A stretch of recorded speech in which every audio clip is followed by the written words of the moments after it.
Gəldik dünya okean resursları və onlardan istifadə edilməsi. Biz bilirik ki, uşaqlar dünya okeanında olan hər bir resurs istifadə olunur. Yəni dünya okeanının suları olsun, orada olan bioloji kütlə olsun, orada olan faydalı qazıntılar olsun, hər birisi istifadə olunur.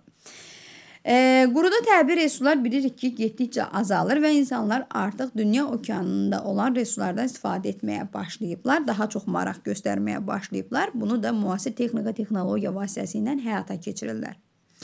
Dünya okeanının ən qiymətli sərvətlərindən biri onun suyudur. Hazırda dünyanın bir çox ölkələri dünya okeanı sularını şirinləşdirməyə çalışır. Bunun da səbəbi su çatışmazlığından əziyyət çəkirlər və hansı ölkələr ki, əziyyət çəkir, bunlar daha çox istifadə edirlər. Bu problemin ən perspektivli həll yollarından biridir ki, dünya okeanının duzlu sularını şirinləşdirirlər. Dəniz sularının şirinləşdirilməsi texnologiyası bahalı bir prosesdir. Bunu da ancaq bir sıra ölkələr həyata keçirir ki, həmin bu şirinləşdirilmiş sular əhalinin içməyi üçün yaramır. Yəni, onların içməyi üçün istifadə edilmir. Sadəcə məişətdə və sənaye sahələrində istifadə olunur. Dəniz suyunun şirinləşdirilməsi gördüyünüz kimi bu termik üsulla həyata keçirilir və ən çox 2009-cu ilin məlumatına görə ən çox hansı ölkələr istifadə olunur? Səudiyyə Ərəbistanı, Birləşmiş Ərəb Əmirliyi, Küveytdir, Qətərdir, Əlcəzairdir, Omandır. Digər Avropa ölkələrindən İspaniyanın adını çəkə bilərik. Bundan əlavə Şərqi Asiya ölkələrindən Çinin və ABŞ-ın, Afrikada isə Liviya ölkəsinin adını çəkə bilərik. Bunu əzbərləyirsiniz. Gördüyümüz bu hissə əzbərlənəcək. Və bu hissəni deyirəm, əzbərləməlisiniz. Sonra keçdik dünya okeanının digər bioloji, daha doğrusu ehtiyatlarından istifadəyə, hansı ki bu onun faydalı qazıntılarından istifadə olunmasıdır ki, bu da neft və qaz və yaxud da ki digər faydalı qazıntılar nəzərdə tutulur. Dünya okeanı və ya hansı dənizlər belə deyək ki, neft ehtiyatları, qaz ehtiyatlarından zəngindir. İran körfəzi olsun, bunu bilirsiniz. Şimal dənizi olsun, Böyük Britaniyada, Niderland kimi ölkələri neft ehtiyatı çıxardır. Sonra Meksika körfəzi olsun, Kaliforniya sahilləri olsun, Xəzər dənizi olsun və s.'lərin adlarını çəkə bilərik. Bundan əlavə dünya okeanında dəmir, filizi, mis, nikel, civə yataqlarına da rast gəlinir. Hansı ki, burada adları qeyd olunubdur. Mütləq bunu da əzbərləyirik. Böyük Britaniya, Kanada, Yaponiya və Çin sahillərində daş kömürü ehtiyatı var. İndoneziya, Tayland, Malazya sahillərində qalay ehtiyatı var. Namibiya sahillərində isə almaz ehtiyatlarına rast gələcəyik.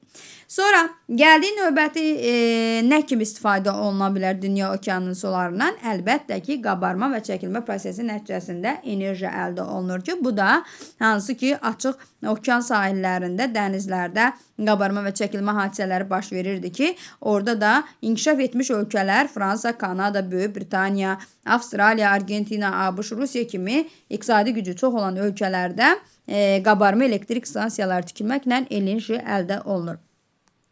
Növbəti dünya okeanının ən zəngin sərvətlərindən biri də şübhəsiz ki, onun bioloji resurslarıdır. Yəni, onun bitkiləri olsun, dəniz bitkiləri olsun, balıqları olsun, mollyuskaları, xərçəngkimləri olsun və s.dir. Yadınızda qalsın ki, ən çox dünya okeanında ən çox bol məhsul, belə desək, bioloji kütlə, daha çox balıq sayına görə, daha çox balıqdır, bitki növüdür. Bunlar ən çox mülayim enliklərin sularında olacaq. Yox, bizə desək ki, növ tərkibinə görə zəngindir. Yəni, çeşid çoxdur, növ çoxdur. Bu, tropik enliklərdə olacaq. Bax, bu cümlə yadınızda qalsa. Bundan əlavə hazırda dəniz mühitində müxtəlif belə deyək ki, orqanizmlərin artırıldığı, yəni balığın, bitkilərin artırıldığı marikulturlar var. Hansı ki, bu dəniz mühitində. Bir də dəniz və quru sularında yaşayan heyvanları, məsəl üçün, həm dənizdə yaşayır, həm quruda yaşayır. Buna biz tısbağanın özünü nümunə çəkə bilərik ki, bu kimi heyvanların suyunu artırıldığı sualtı fermalar olan akvakulturlar var ki, bu da ən çox dünya okeanına çıxışı olan Yaponiya, ABŞ, Çin, Avropa ölkələrində, o da okean çıxışı olan Avropa ölkələrində geniş yayılıbdır.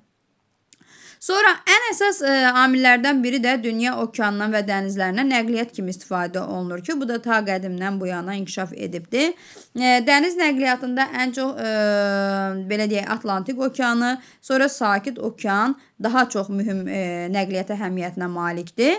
Deməli, Böyük Britaniya kimi Avropa ölkələrini belə desək, Böyük Britaniyadır, Almaniyadır, İtaliyadır, Fransadır, sonra Yaponiyanın özüdür, Çinin özüdür, ABŞ-dır, Panamanın özüdür ki, bunlar dəniz yük daşımalarında seçilən ölkələrdir. Və böyük coğrafi kəşflər dövründən başlayaraq Atlantik okeanı, belə deyək ki, okeanlar arasında gəmiçilikdə birinci yer tutur, hələ də liderliyini saxlayıbdır. Bundan əlavə Sakit Okeanın adını çəkə biləcəyik ki, bu da Çinin, Koreyanın, Yaponiyanın, Cənub-Şərqi Asiyanın digər ölkələrin inkişafı ilə əlaqədar olaraq və eyni zamanda ABŞ-ın Kaliforniya ştatının gücü inkişaf etməsi ilə əlaqədar olaraq Sakit Okeanda öz mövqeyini belə deyək ki, irəli çəkmişdi. Dəniz nəqliyyatının inkişafı nəhəng dəniz limanlarının və dəniz turizminin yaranmasına səbəb olmuşdu. Bu da sonuncu video izahımız.